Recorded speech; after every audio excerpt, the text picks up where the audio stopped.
The spacers separate the center blade from the outer two blades. One spacer fits in the hole in the center blade, and the other attaches between the two outer blades at the rear. The spacers create a tiny gap between the blades, so the center blade can pivot freely. When the spacers wear, the center blade might begin to shatter, or the blades might become pinched, causing the tool to bind up. Replacing the spacers is a repair that you can do yourself, and I'm going to show you how. Hi, I'm Mark Socha.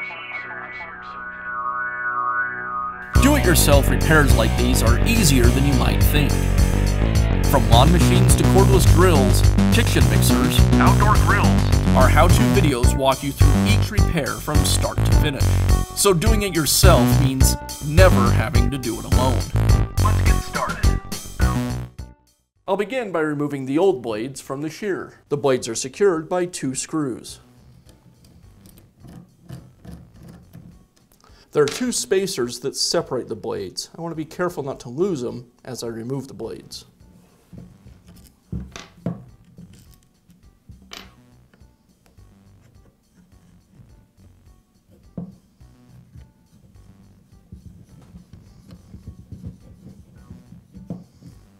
You may need to loosen the back screw to unclamp the cutter head.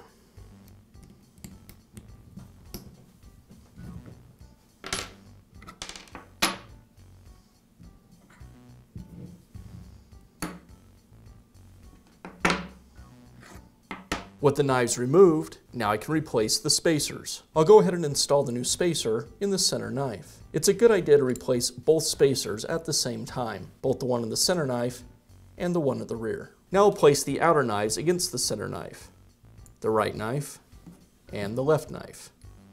You want to make sure that you have the beveled portion of the knife facing up. The flat portion should be on the bottom. I'll place this assembly back into the cutter head.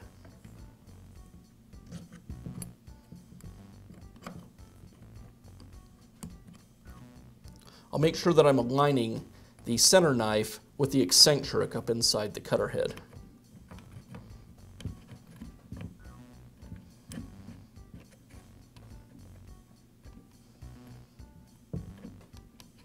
Once all 3 blades are aligned, I'll resecure them with the screws.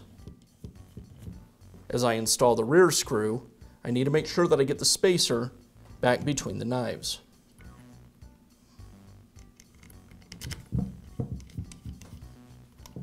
With the screws in place, I'll just go ahead and tighten them up.